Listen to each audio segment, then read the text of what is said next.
Yeah, this is it.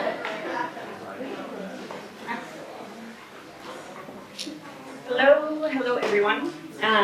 Welcome. Welcome to, this is our final visiting artist program lecture of the semester. It's a busy time for everyone, so I'm grateful to have such a beautiful crowd. I'm Mary Louise Friends, as most of you know. I'm art faculty and chair of the Visiting Artist Program here at Cornish. We're honored to have Patte Loper here with us today and want to extend her a really warm welcome from the Cornish community. And also to just acknowledge a little bit of, if I may say, a homecoming.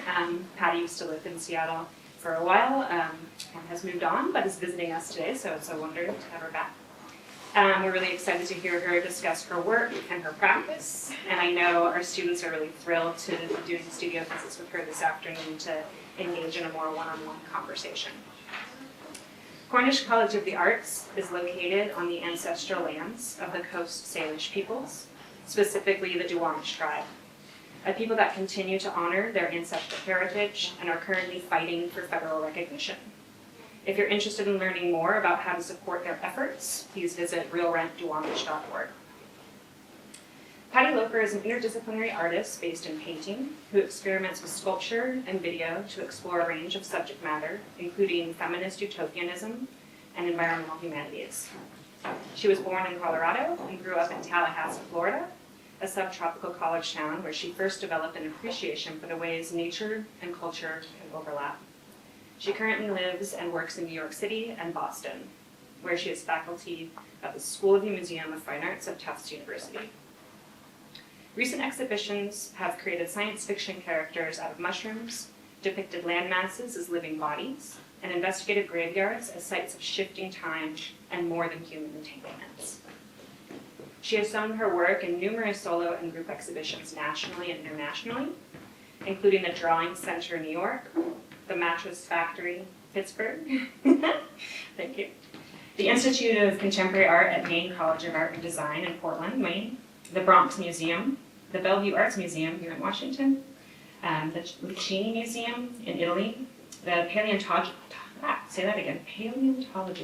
Museum in Italy, and the Tacoma Art Museum here in Washington. She is currently developing her ongoing project, Laboratory for Other Worlds, for exhibitions at the NYU Gallatin School of Interdisciplinary Study as part of Yale's University Institute for Sacred Music, Environmental Cosmologies in Visual Arts and Material Cultural Studies. All right, please everyone, join me in welcoming Patte Loper to the stage.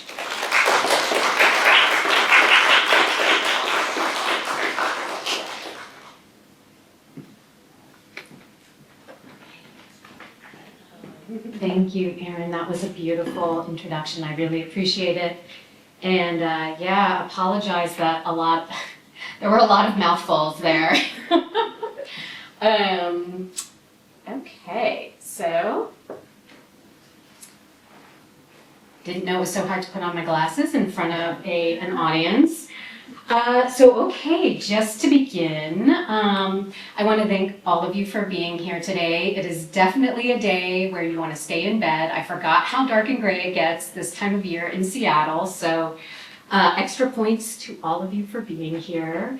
And I just want to give a huge thank you to Erin for this fantastic introduction, as well as running this program, Riley Brown, who made all of this happen, Cable Griffith, and the team who's creating all the tech. I know how much work goes into making these events a reality, and I just am humbled and honored to be here to speak at Cornish. I will also say, I know this is the end of the semester and we are all tired, perhaps distracted by world events, and maybe local events, so I am really grateful for your attention today. In order to enliven our discussion, I have passed out paper and pencils, and I'm going to encourage everyone. I know that you are required to take notes as part of this lecture series, but I'm going to encourage you to also take notes in the form of drawing. This is something that I often did as a student, and I find and I also now encourage my students to do it, and find it's a really great way to sort of get the knowledge into your body. And I hope that you might share some of your drawing during the discussion period at the end of the lecture. Right now, I am going to set a timer so that I don't go over. I'm going to apologize in advance that I'm going to be reading from notes, which is not the most exciting way to give an artist lecture, but I do find that it keeps me on time and I get all the information in. So, we begin. So I'm going to begin with a few things that have inspired my work over the years. So first, this is obviously an image of the altarpiece Garden of Earthly Delights by Hieronymus Bosch. And not only is it something that inspires me, but it is some eye candy for you to look at while I speak. So I'm going to begin with thinking about the theorist Sylvia Wintour. She calls humans hybrid beings. She says that we are created as much from mythology as we are from biology. She says the communicative, creative, artistic storytelling, and meaning-making of human beings in turn creates lived worlds and lived selves. And I am intrigued by this thinking by Sylvia Wintour, who is one of the foremost thinkers in the global South and whose work is gaining international attention as our precarious relationship with the climate and material world we live in is becoming clearer. Her work combines insights from the natural sciences, the humanities, art, and anti-colonial struggles in order to unsettle what she refers to as the over-representation of man. Now, when she says man, she doesn't mean guys or dudes or people with XY chromosomes. She doesn't mean that at all. What she means is she's thinking about man with a capital M, and she means both our propensity to, number one, think that humans are the only force on earth that has agency, and number two, to use a particular type of human, a Western human, educated in Enlightenment ideals, to stand in for all humans. And we might fall into that category of capital M man in this room. I don't know, everybody has their own situated knowledges and, life ways. When we use man to stand in for all humans, this is a falsehood, because there are a wide array of human beings in varying life ways who actually populate this planet and who have important knowledges that are not a part of our central myth, even though they should be. So the need for new myths in the face of extractive patriarchy, species extinction, and inequality are core themes of my work. And I will add that while Wintour says we are creatures born of our own myth-making, we are also beings who have forgotten that we are making myths, and that we mistake our current myths as an inevitable reality that can't be changed. So just a little more backstory before I get to my work. On the left here, we have Richard Serra's Tilted Arc that was displayed in Foley Federal Plaza in downtown New York from 1981 to 1989. Perhaps many of you know this piece. At 120 feet long and 12 feet high, the rust-covered plate had such a strong presence that it cut across the plaza, altering and rupturing the normal flow of everyday humans trying to walk through the plaza and have their lives. On the right, we have the Enloe Dam on the Similkameen River near Oroville in north central Washington, altering and rupturing the normal flow of water, salmon, and the growth of ecosystems. Because I know I'm speaking with art students, I'm going to be very transparent and say that while I respect the capacity of his vision, I personally find works such as Richard Serra's to be related to capitalist forms, capitalist projects of expansion and domination. The clean lines, the rectilinear forms, the heroic scale, the erasure of complexity. In this work, the artist's desire to dominate a space took precedence over the needs of daily workers. And we clearly notice a visual relationship between Serra's control over people's daily movements and the dam's control over water and those who depend on water, including salmon, who are currently trapped by this dam in rapidly heating water. As a side note, fortunately, the Confederated Tribes of the Colville Reservation and the Similkameen First Nations have stepped in to evaluate options for removing this dam. So my work is interested in how human myth-making is reinforced by visual art, sometimes negatively. And I want to explore the ways that art can help us expand our myths to include peoples and concepts beyond our current worldview and its over-reliance on simplification, hierarchy, and lack of care for the lifeways of others, including non-humans, who fall outside of the capital M man. So before I get to my current work, I'd like to share a very old foundational project that began while I was still in graduate school. It was inspired by a 16th century European text called On Monsters and Marvels by a writer named Ambroise Paré, who was also a physician at the time. And at that time, in the 16th century, this text was considered state-of-the-art medical knowledge. And it included illustrations and descriptions, as we see here. So on the left, this is an illustration of a girl born with fur because of the imagination of her mother. Her mother glanced at a picture of John the Baptist wearing a fur shirt at the moment of conception, and thus her daughter was born covered with fur. On the right, a traveler, Sebastian Munster, writes of seeing two girls in the year of 1495 in a town called Bristant, and the girls had bodies who were well formed, but their foreheads were joined together, and they lived until the age of 10, the illustration of which you see here. So in this 16th century text, we see all kinds of maybe misunderstandings of medical conditions.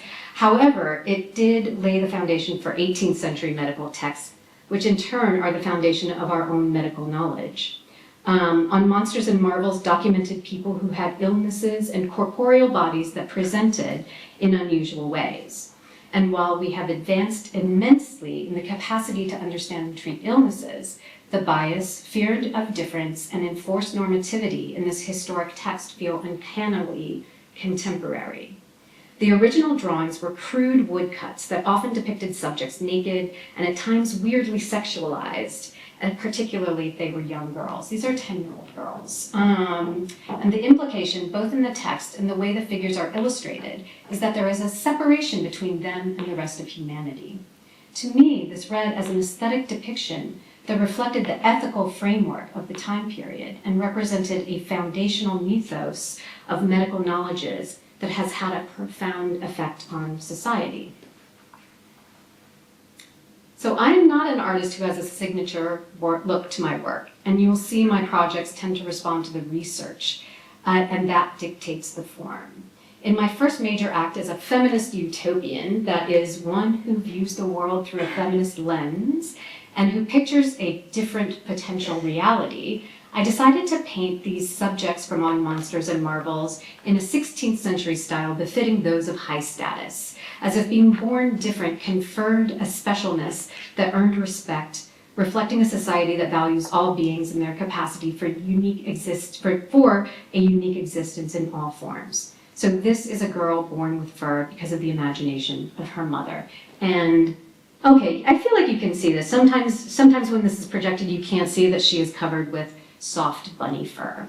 And here you see these are two girls born joined at the forehead, the illustration of which you see here. Okay, so now we are coming to closer to the contemporary moment, and I'm going to begin to discuss my ongoing project called Laboratory for Other Worlds. This began in 2019 by considering the relationship between art, science, and science fiction, and came to be enmeshed with concepts from the environmental humanities, a global intellectual movement that combines art, science, and philosophy to address the climate and ecological crisis. Much of this thinking owes an enormous debt to indigenous science. The environmental humanities considers how to live in a time of ecological and climate disorder and recognizes that our fate is tied to the fate of the land and other species. It teaches us how to stay with the trouble, in the words of Donna Haraway, not to look away at difficult moments, not to retreat into some kind of techno-utopia that creates thriving only for a privileged few, but thinks about how to create thriving on Earth for all of us, including more than human worlds. This thinking offers alternatives to our current myths that allow hierarchy, colonialism, violence, and oppression.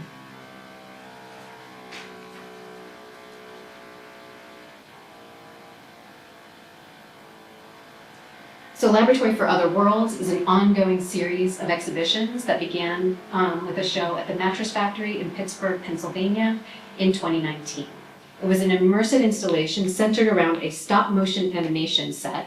It used an off-grid solar panel system alongside handmade and recycled materials to forge connections between green technology, science fiction, and the ecological imaginary.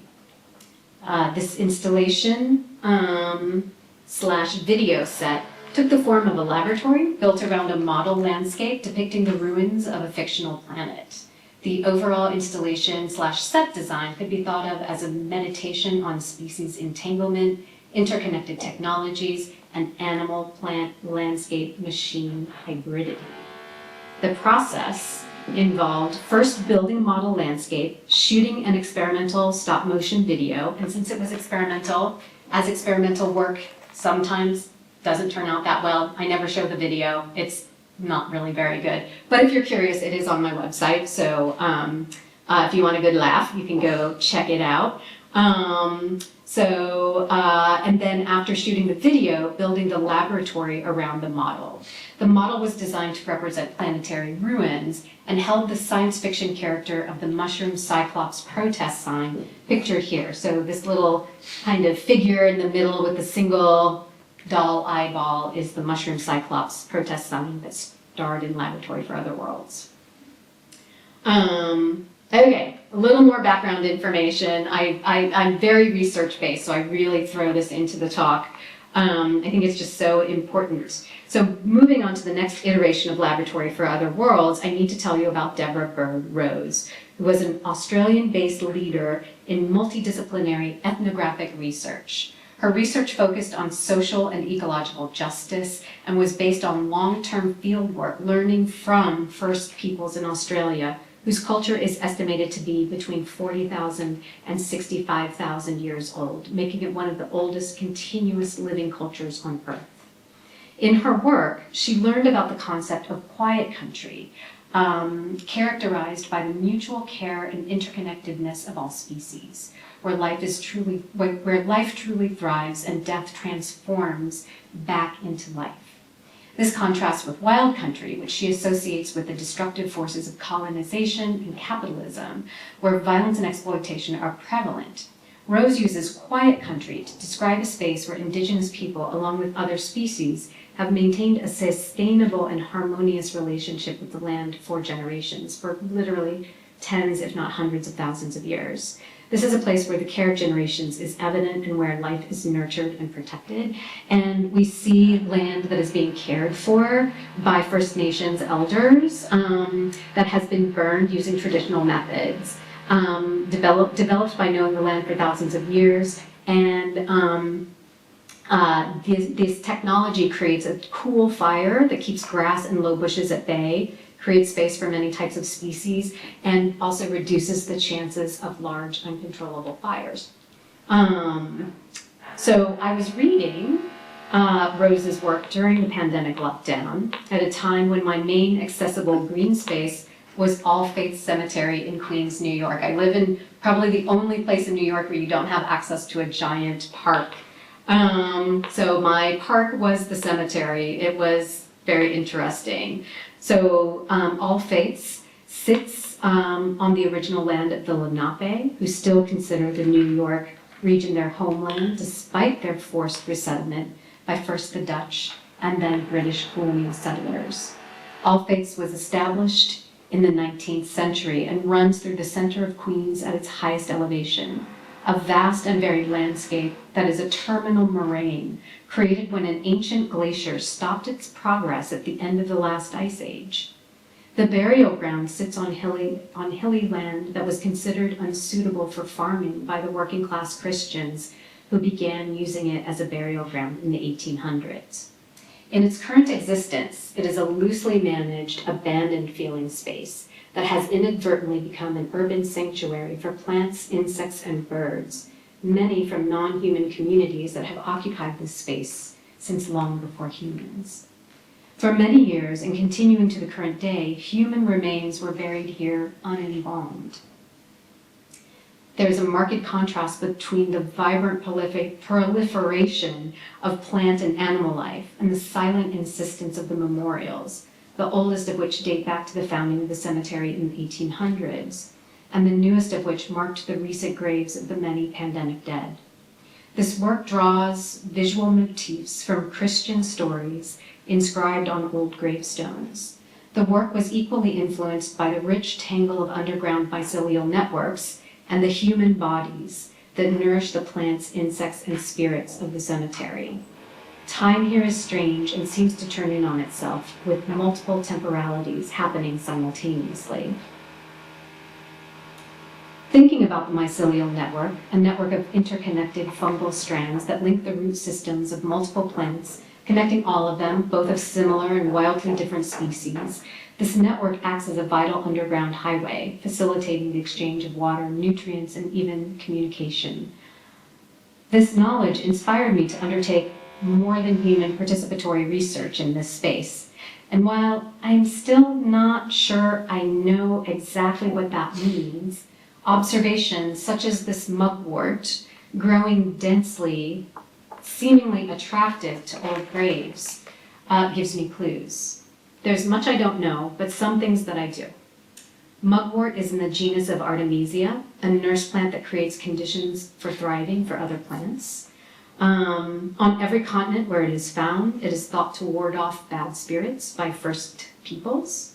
It creates a hallucinogenic tea that was used by the Lenape and gives strong dreams if placed under the pillow. I also know that according to recent research into mycelial networks, this mugwort is likely spreading human DNA widely throughout the cemetery's holobiome. My work is also deeply informed by new materialism, a branch of philosophy in which the vitality of matter refers to the idea that objects and materials possess agency.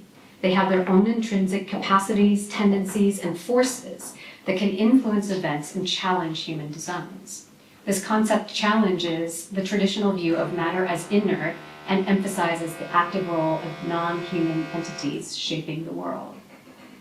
I want to humbly add that this so-called cutting-edge Western philosophy dovetails with ancient indigenous traditions that describe the living nature of our world, that not only are the plants, fungi, and animals alive and sentient and conscious, but so are some rocks, mountains, and bodies of water. Essentially, that the earth is a body, the materiality has a life force. Basically, our Western conception of the world is finally catching up to what others have long known. So to begin my more than human participatory research process, I chose to focus on Artemisia and plantain leaf, both plant types that are naturalized to and beneficial to the local environment, edible, medicinal, and found in abundance at all faiths. I asked a series of sticks and rocks if I could take them to the studio and paint them. Not all of them said yes, but these three were willing. I wanted to inscribe them with descriptions of the active nature of the plants around them, and then replace them into the cemetery space to watch what would happen. So I painted them, took them to the studio, painted them, placed them back in the cemetery, and I tracked their movements over the next several months. The sticks soon became fractured in what I thought were evocative ways, and then eventually decayed. The small stone totally disappeared, but the large stone stayed for the next 9 months, but frequently moved around the cemetery, and I often had to search for it. About 9 months into the experiment, it disappeared and never returned.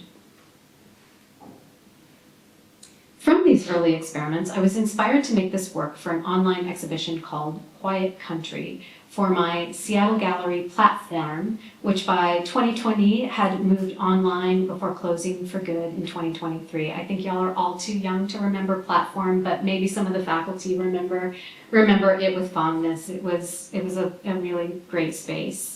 So here on the left, we see a studio installation, and this was in 2020 during the pandemic lockdown, so everything was happening online. Here on the left, we see a studio installation of the exhibition, and on the right, we see some plant communication devices.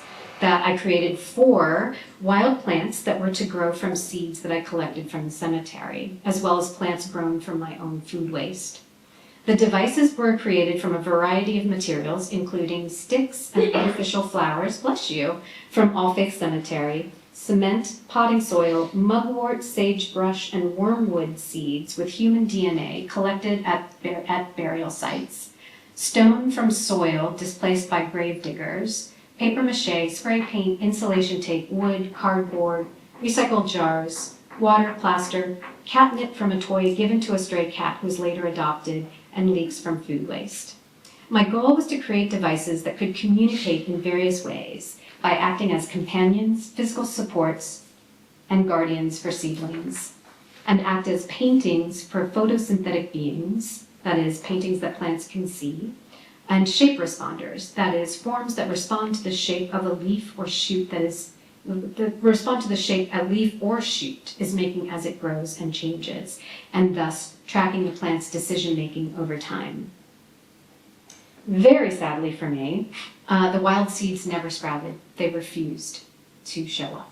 But the food waste seemed to actively be in conversation with the shape responder, which was quite satisfying. You can see the 2 leeks are growing differently, and the leeks' growth happened after I placed them in this configuration. So I know it's probably random, but it really looked like they were taking suggestions from the sculpture, which was really great. And for this exhibition, I also began a series of psychic corporeal cemetery maps that were made to visualize the idea of body territory, the idea that communal burial sites can be thought of as an extension of the human body.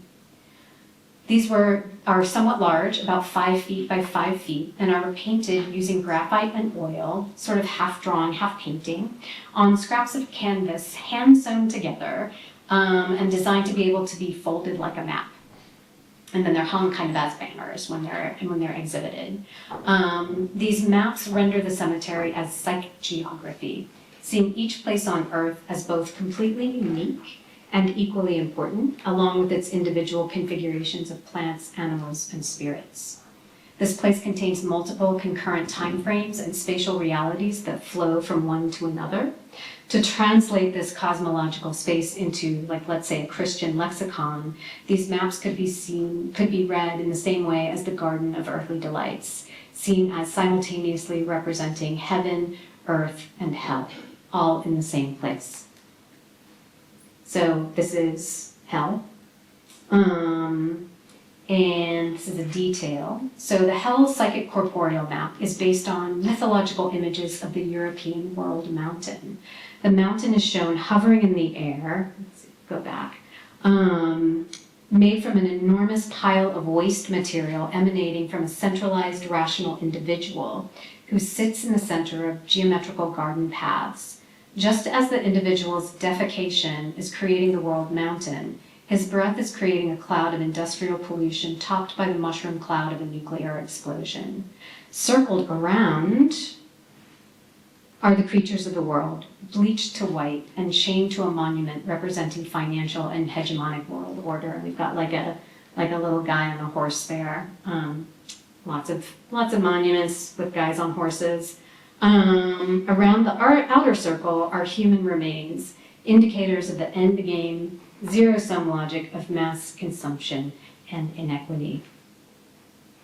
The Earth Psychic Corporeal map depicts all faiths as a transitory space, hybrid creatures that are a combination of grassy plants, winged insects, and human skeletons move through the space both above and below ground. The ring of animalistic mountains around the cemetery has a head, 2 arms, 2 legs, and a tail, just 1 eye though, up there in the left, indicating that while the cemetery is a land, it is also a body. And here's a little detail. These have lots of details that are kind of hard to see in the full image. So the center of the garden holds a large monument to the dead, as well as to the life that flourishes in the immediate holobiome. And holobiome, which is a term usually described as the sum total of component genomes in a eukaryotic organism, meaning all the DNA in living things whose cells have a true nucleus, meaning containing DNA, encompassing animals, plants, and fungi. They can be single-celled, like algae or yeast, or complex multicellular organisms like humans or trees. So we have like a whole set of DNA. We have microscopic beings living in and on us, and we all share DNA, and that's called a holobiome. And a lot of environmental humanists are extending that to describe interlocking genomes of extended multi-species relationships in an area. So like a cemetery would be like a whole collection of DNA that is all entangled as if in one organism. The Heaven Psychic Corporeal Map depicts an intertwined multi-species organism in which the below and above ground realms are combined into undifferentiated consciousness. Taking into consideration recent scientific thinking about panpsychism, the idea that consciousness pervades the universe, that we're not the only consciousness. Why would consciousness in the universe just be only in our heads? That doesn't make any sense. So the idea that consciousness pervades the universe, this work sees the under and above ground realm as suffused with a shared sentience. In this map, we see human remains, tombstones, mycelial networks, root stones, land, air, tentacles, hands, and eyes meld into a single body of living tissue surrounded by grassy fur. So these maps were also exhibited as part of Laboratory for Other Worlds at the Bellevue Arts Museum back in 2022. And here I'm showing you a video installation that I did, and it's called Thonos. And to discuss Thonos, I want to introduce Donna Haraway. Some of you thinking. She's a leading scholar in contemporary ecofeminism, and her use of the term chthonic ones, spelled CHTHONIC, refer to a group of beings and forces that are mythological and yet are not part of the human-centric Anthropocene. Anthropocene meaning the world created by humans or by capital M man, but rather are deeply connected to the earth and its hidden depths. The term chthonic refers to ancient mythological beings and powers associated with the underworld, the earth, and the hidden depths of the natural world. In this video installation, I'm trying to evoke the human relationship to the mycelial network. And I'd like to just add a quick note. I've been very theoretical about this, and I just want to take a moment to talk a little bit about my process. I am a painter who sculpts, and therefore I don't really know how to build sculpture, so I usually use like cardboard and hot glue gun, and so my sculptures are very frail, but very labor intensive. I lovingly spend many, many hours building them. And then I let them get smashed up, and I use the damage and repair as kind of like a process. So here what we're seeing on the right are many pieces of sculpture that have been exhibited in past shows and then have been damaged during deinstall and shipping, and then I kind of smash them together to make them look like the mycelial network to create a model. And I like this. I like this process. I feel like our bodies kind of are always accruing damage as we go through the world, and so I feel like this creates like a relationship actually to our bodies, adding a sort of experiential quality to the work. I also always like to have sort of a interactive component to my exhibition. So it had a study center that had plant communication devices, live native plants, a small library, and a desk for visitors to sit and read and draw and take notes. And the notes and the drawings then in turn became part of the exhibition. There was also an off-grid solar panel system that ran part of the exhibition's electronics. In 2023, I was delighted to begin a collaborative project with one of my colleagues, Andrew Kemp, who is an associate professor in the Department of Earth and Climate Sciences at Tufts University.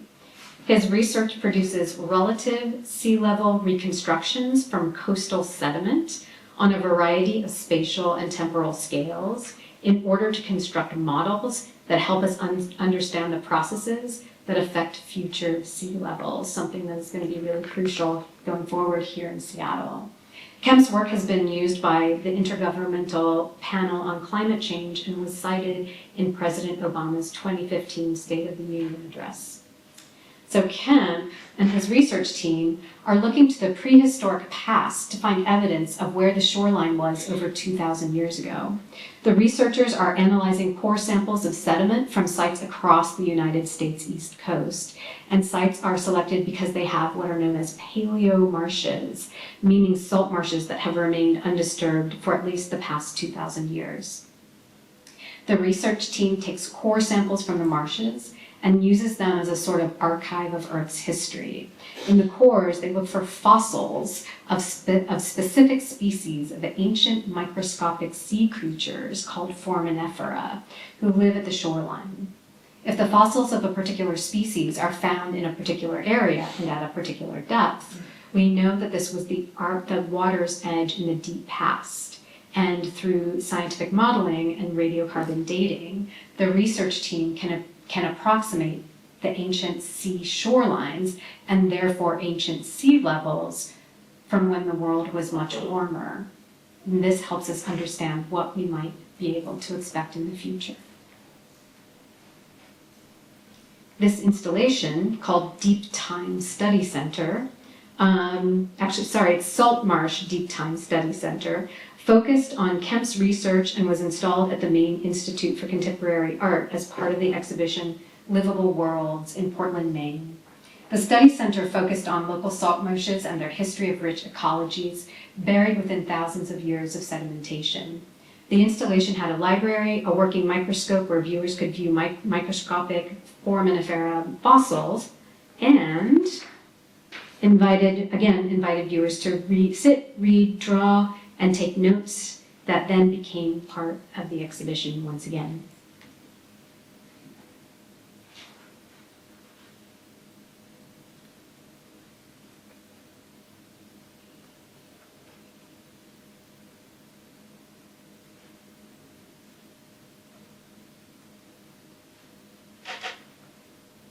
Drawings installed in the study center imagine what microbes might look like to one another, the ways they might process the existence of their fellow microscopic creatures, and how they might develop kin recognition in their tiny cosmos. I also love that when this was reviewed, the reviewer took this as if it was actual scientific data. Clearly, that is not the case. I just don't think they looked like that closely at the work.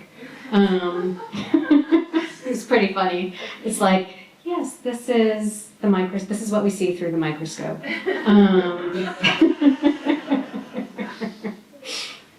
Okay, so now we are almost to the current day, and my ongoing version of Laboratory for Other Worlds is for, as Erin mentioned, the Wet Lab, which is an experimental teaching gallery and living laboratory that was created by faculty at the New York University Gallatin School of Interdisciplinary Study.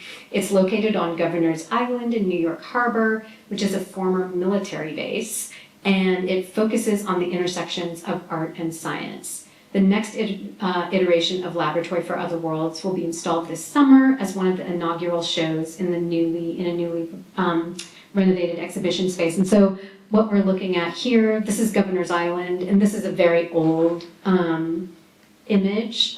Basically, if you go just up and kind of to the left, that's where the World Trade Center is now. So this doesn't look like this anymore. It's very, very built up. I just like this old image. Okay, and so in the early stages of developing this exhibition, I realized that my colleague at SMFA, Dakota artist and community organizer Erin Genia, had special knowledge and expertise that was crucial for the project. Erin is an enrolled member of the Sisseton Wahpeton Ayote, is a multidisciplinary artist, educator, and community organizer specializing in Native American and Indigenous arts and culture. Her work in these areas is focused on amplifying the powerful presence of Indigenous peoples in the arts, sciences, and public realm to invoke an evolution of thought and practice that is aligned with the cycles of the natural world and the potential of humanity. Jenny's artistic practice merges Dakota cultural imperatives, pure expression, and exploration of materiality with the conceptual. Her work has been exhibited at the Venice Biennale and on the International Space Station. She agreed to be a collaborator with Andrew and me, thus adding Dakota knowledge to climate science, and she has contributed vital ideas that include Dakota conceptions of time, which is, by the way, not linear, material, and the importance of holding land as sacred. And as we're thinking of other ways of knowing that might contextualize Western science cosmologies, I will also add, by the way, that Andrew Kemp, the climate and earth scientist, is so cool with all of this. He loves it, which I feel really grateful to be working with him because he does not mind what we are doing. So anyway, as we are thinking of other ways of knowing that might contextualize Western science cosmologies and considering my own, as the artist, my own situated knowledge as a feminist utopian and a lapsed Catholic, I'm examining pre-modern European sacred traditions. Researcher Max Dashew's research into women's spheres of power during medieval times shows me the ways that women who were spiritual leaders had place-based religious practices as guardians of sacred springs and trees before the practice was made illegal by the Christian Church. Here we see the 9th century Dutch etching of Terra Mater, literally Earth Mother, holding fate lines along with cornucopias filled with herbs next to the tree of life. Simultaneously, as these place-based pre-Christian practices were being violently stamped out, witch hunts, the development of a sort of portable, non-place-based technology of power was created by the Catholic Church in the form of reliquaries, which could hold partial remains of saints, such as an arm or a finger, in small decorative containers that could be sent to various churches as objects of veneration and power. Here we see the arm of a saint in its reliquary, designed to be held aloft in front of processions and at the altar. Now I'll show you some of the work currently being developed for the wet lab. We are looking at a 12-foot wide by 6-foot tall banner made from unstretched canvas, once again sewn to be able to be folded like a map. And in front of the banner, we have reliquaries made from biodegradable material and holding pieces of salt marsh core samples, intentionally relating the salt marsh body to the body of human saints. These core samples hold partial remains of salt marsh inhabitants such as shorefly larvae, foraminifera, and nematodes, and the reliquaries are formed to resemble these beings. Through conversations with Aaron, we came to wonder, what if the site of Kemp's research, the salt marsh, were considered sacred?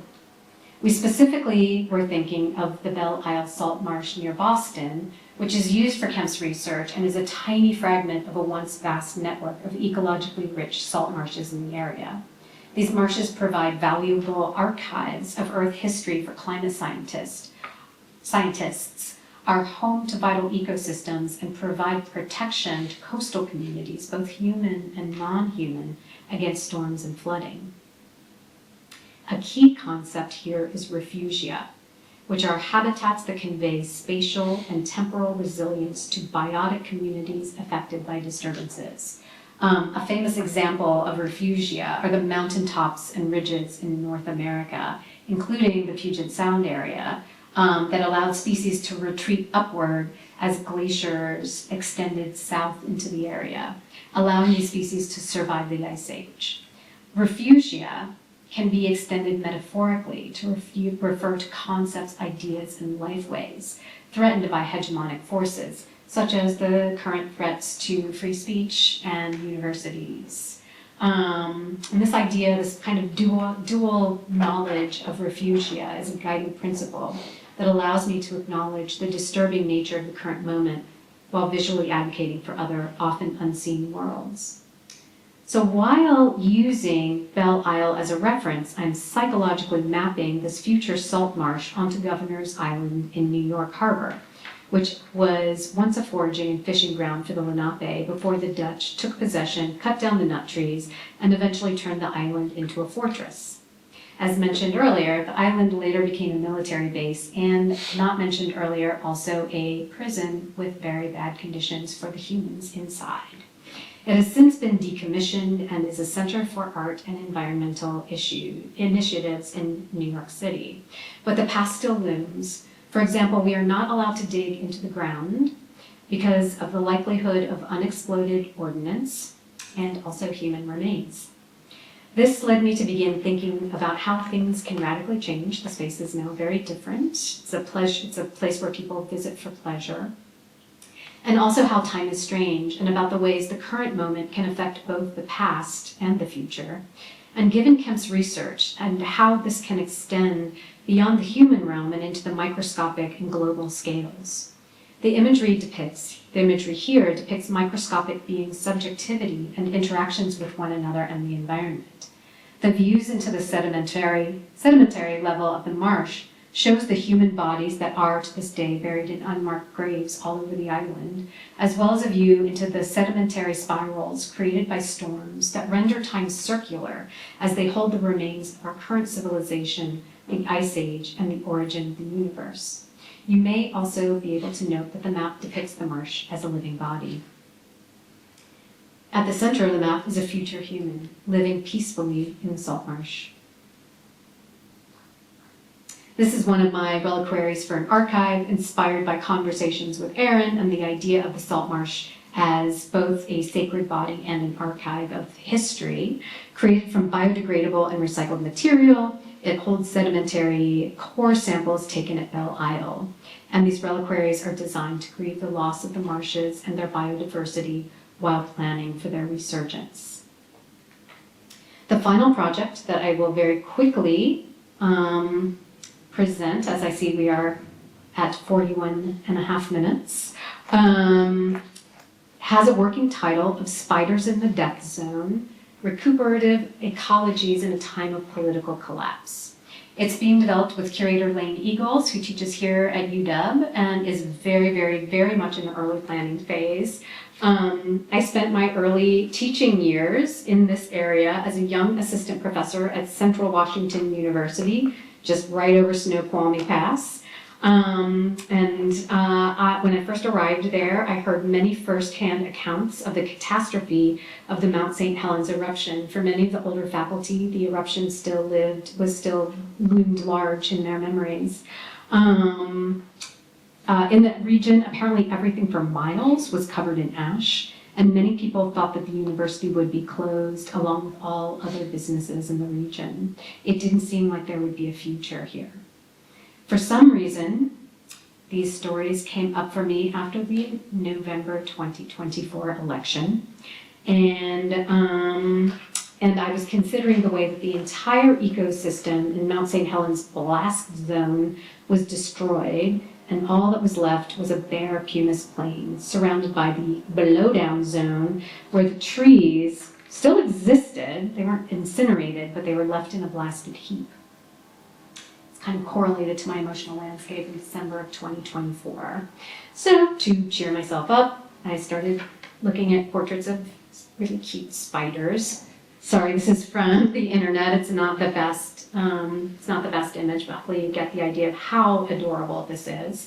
And I decided to research how the ecology at Mount St. Helens recovered. And as it turns out, these little cuties called Pardosa were the first creatures to visit and populate the pumice plain. And given my interest in chthonic ones, I immediately was intrigued and began a series of exploratory drawings that haven't gone anywhere yet because I'm working on Wet Lab and another exhibition.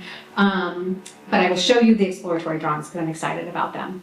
Okay, this is not a particularly good drawing, but it's important to note that the destruction was caused by a pyroclastic flow that was led by a fast, destructive, glowing orange head, followed by a slower, dense body. Comparisons to any political figures is not accidental. And after the destructive event was over in the known blowdown zone refugia, A few Pardosa continued reproducing, and the young of the Pardosa are known to climb to the highest promontory and produce a long strand of silk to form a balloon to catch the wind to disperse to new locations, a common spider practice known as ballooning. If you Google ballooning spiders, it is the stuff of nightmares. It's like spiders flying in the air, but these were really cute ones. And you know, just kind of thinking about how the ecosystem was coming back, I realized that if the young Pardosa had ingested small arthropods who drank the sap of the pearly everlasting, a plant that sprung up in the blowdown zone and that has hallucinogenic properties, then the Pardosa needed to carefully set their intentions before flying off.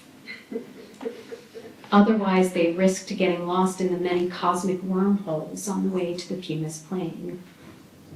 After an arduous journey, even more hardship was ahead and life was difficult. Only visitations from the dead kept the survivors going in the Pumice Plain. And it was only when scientists began planting willow trees, attracting more species, was there enough food and the company of companion species for the spiders to begin to feel comfortable enough to begin their mating dances, to begin to weave a new life.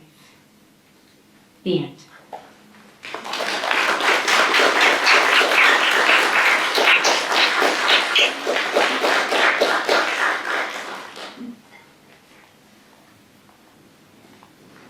How did the drawings go? Nice. Anybody want to share? Answer questions, yeah. Ah, yes. I was impressed by all the researches that you done. Looks like so much in research. I was wondering, do you feel that placing an artist statement for research is critical for your project or all your topics, or has people responded to your work in a way different way than you expect? Oh, that's such a good question.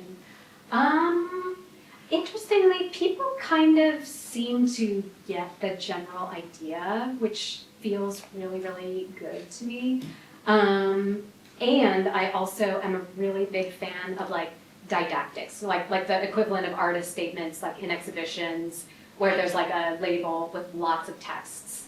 And curators that I work with, they're always like, nobody reads this. Have it be 3 sentences, and I'm always like, no, I want like 4 or 5 paragraphs here because because my audience member, there's going to be one person who reads it, and that's my audience member. Yeah. But great question. Yeah. Yes. First of all, if it makes you feel any better, I'm one of those audience members. Love you. Love you. I love you for putting it out there. So a lot of your work seems to be coming, it's like about nature, it's coming from this very decolonial lens. And I was wondering, because something that I struggle with and that I kind of like have to think about a lot, because a lot of my work is also coming from this like decolonializing lens and everything, is how you feel about exhibiting in these gallery spaces that are very sterile, when you have work that is so based in like non-sterile concepts.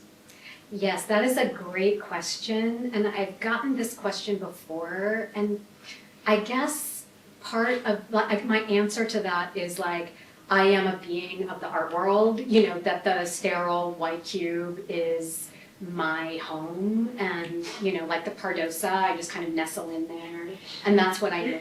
Like I would love to be like a public artist making work in that goes out into the world and sits in nature.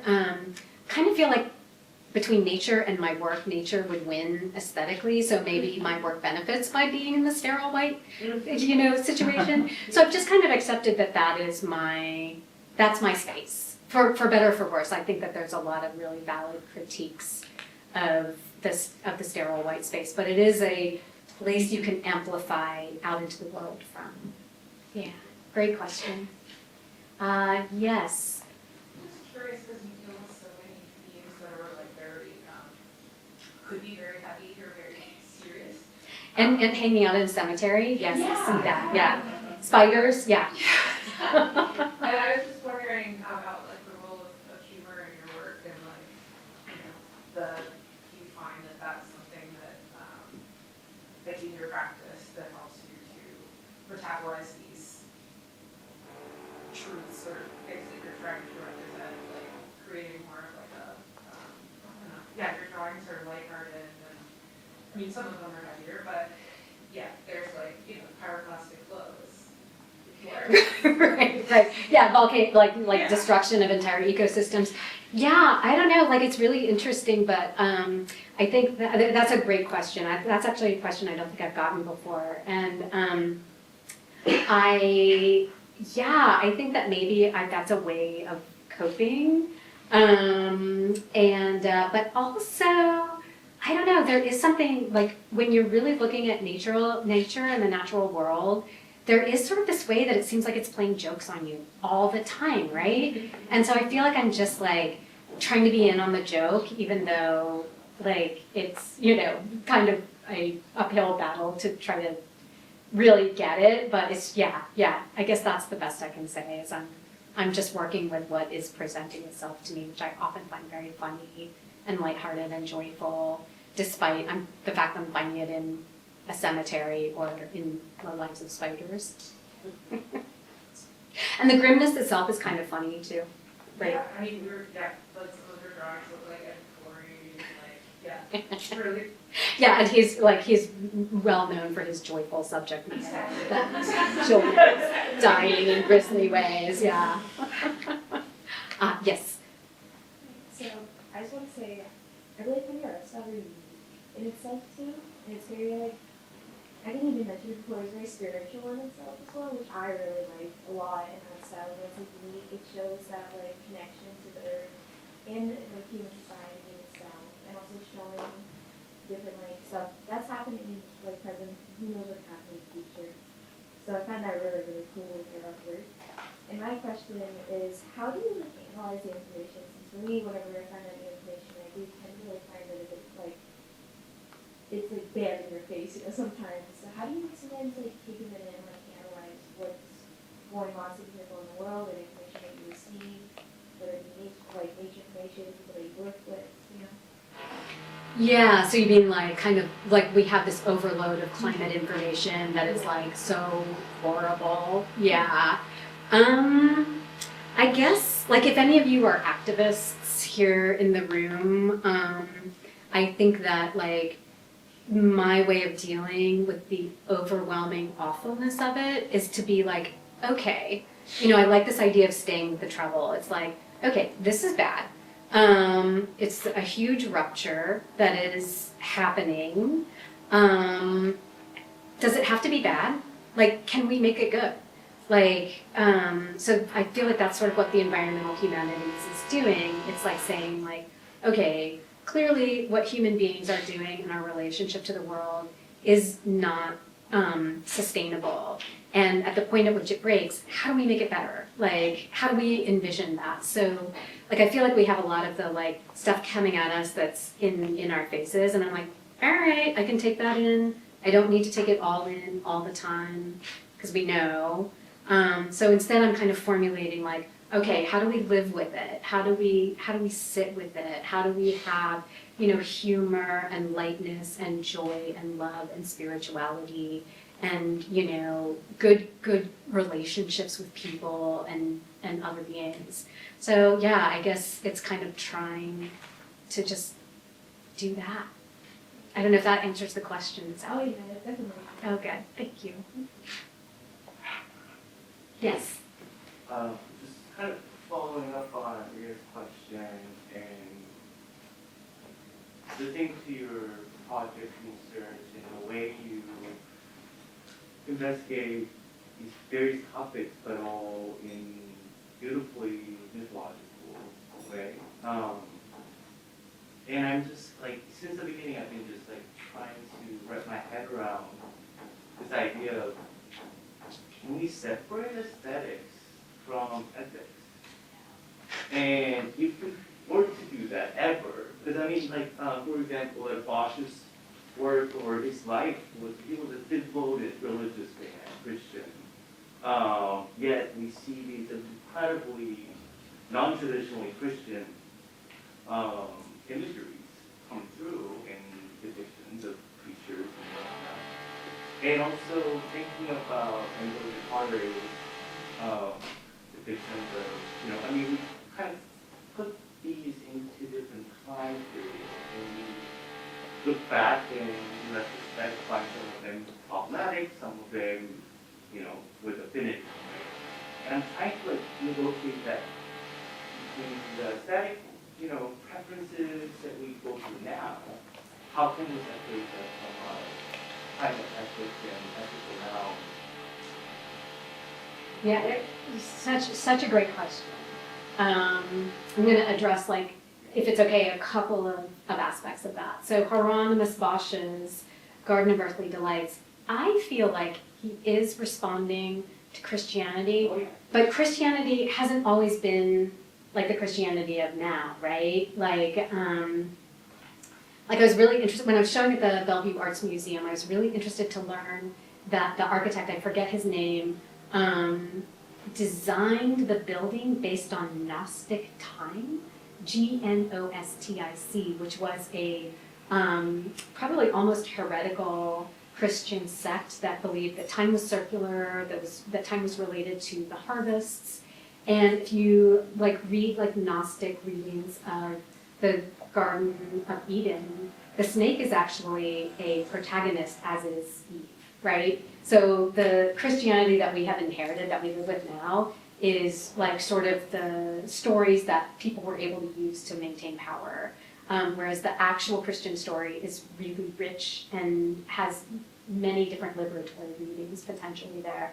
And I feel like Hieronymus Bosch is tapping into that. And maybe by the time that he painted that, it only, the liberatory aspects were only coming out during, what was it called, festival, when, the kings would become beggars and people would kick them and, throw them in the mud, and that was just sort of, part of society. So it was different.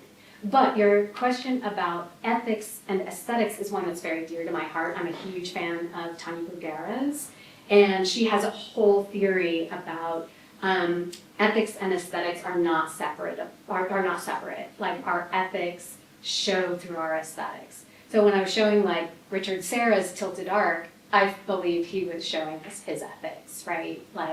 Little people who just want to have lunch in the sun, be damned. I'm putting this thing here and I don't care, So yeah, and then also the depiction of the young women on Monsters and Marvels, that was definitely an ethical framework of how those subjects were being seen, and that was something that I wanted to play with visuals, with aesthetics. So I don't know if that answers your question. Kind of, sort of. Questioning, Yeah, can we even do it? Yeah, exactly. Yes, question here, and then there was another question over here too. Yes, okay. I think, did you have your hand up first and then you? Whoever's up there can go. Okay. Yes. All right, yes. so be transparent, I'm the director of the library. I'm really interested in the research, obviously, that you're doing, and I see that you're working with individuals, of course, the scientists and all that. I was wondering if you could also speak to how you go about doing your research. I read and read and read and read and read. Yeah. Donna Haraway, Anna Singh, Bruno Latour, Andrew Pickering, and And how are you finding who you're going to read? How do you know that these are people that you want to read? oh, that's a good question. Oh, that actually, I know how I do it. I look at bibliographies. So I look at endnotes, I look at indexes, and I find so you find one book you like, and you're like, okay, then that connects me to everything. And then a really exciting thing that is happening is one of my favorite books, it's called Relationality. It's published by Bloomsbury. It's a design series. And that same series is actually publishing the catalog for the Wet Lab. And we've invited authors, so it's an extended exhibition catalog, an edited volume that is going to be coming out hopefully in 2027. We are in the middle of getting reviews back, so this is the first time I've been involved with anything like this, and it's really exciting. Like, I feel like my heroes are being like, yes, we'll publish your book, and I'm so like humbled by it. So yeah, this getting into the writing, and the curator for the wet lab is the editor, and she's done a lot of writing that I've done some too. And it's weird as an artist, but it's pretty cool. So yeah, thanks for that question. Yes. Yeah, I was just wondering, because like in my own work too, I kind of have this like combination of like the spiritual with nature, and I was wondering like, how do you arrive at that point? Because you know, there's a lot of, especially in current times, this sort of separation where a lot of times like nature is not seen as something spiritual or sacred at all. In fact, you know, it's framed as like fallen or in essence like lesser than, in a way, than the divine. Like the divine is what is above nature, not that the divine like is a part of nature. So I was wondering like how you got to that point, I guess. Well, I feel like something that really pointed my way was a fantastic essay by Ursula K. Le Guin called The Carrier Bag of Fiction, where she talks about the sky gods versus let's get some oats and put them in our pockets, you know, and like put everything together. Like this idea of like looking to the ground, like the earth is where it's at. Like there's nothing in the sky that's going to keep us alive, right? And so it's the ground. And so that paired with experiences that I had in all faiths, walking and running during the pandemic when like a lot of the noise kind of came down, and then seeing all the plants that were sprouting up and the way that they were attracted to graves and supporting life, and how time seemed really weird when I was there. So yeah, it was sort of a combination of reading, personal experiences, and then just this guidance by like really fantastic smart writers who've been thinking about this stuff for years. Yeah, I feel like it's not the main thrust in our society. Like we're thinking about technology and AI and fascism and freedom of speech, but there's this other thing that's so important that I think is being overlooked. Yeah. I think we have time for one more. If there's any last question. Yes. In working with kind of like more like post-structuralist theories or ideas or conceptual concepts and like implementing that into your art, how do you feel that, one, how do you feel like that connection, or like how do you feel like the theory was to link those two, like something more theoretical and conceptual to something visual, and also how do you feel that like an audience is responding to either like the visuals or like the conceptual aspects to it? Yeah, great question. So there is an essay by Lane Relia called, I think it's called Theory and Art. And I came up in undergrad and grad school during a time when everything had to be theoretical. It was all theory, theory, theory, theory. It's not so much anymore. But what he said really rang true to me as a painter and as somebody who makes things like kind of in an unmediated way, just like, you know, with my body. And he said that that when you read theory, that if you just try to read the theory and then immediately make work about it, it doesn't usually turn out that well. But if you read theory and it kind of like changes how you see the world, it shifts your frame a little bit. And it kind of gets into your body in this way, and then it comes out. So I feel like there's like a time where it has to percolate. And then my goal with the work, like in terms of how it's received, my goal with the work is to try to find an aesthetic that fits the ethic of the theory, because this isn't theory that's just about an analysis. There's a moral, ethical framework to it, and so. Donna Haraway, who I mentioned, like she says that we need to find a way to say in 30 seconds what it now takes like, 90 minutes to say. And I feel like art is kind of the way that we can see things really quickly and get a lot of information really fast. Like it connects to our subconscious. So that's really what I'm trying to do. So even though I love having the really long didactics, I also wanted to read for the person who doesn't read and is just like, this is about nature, this is about spirituality. Oh my God, nature's so cool. There's so much going on. It's really complicated.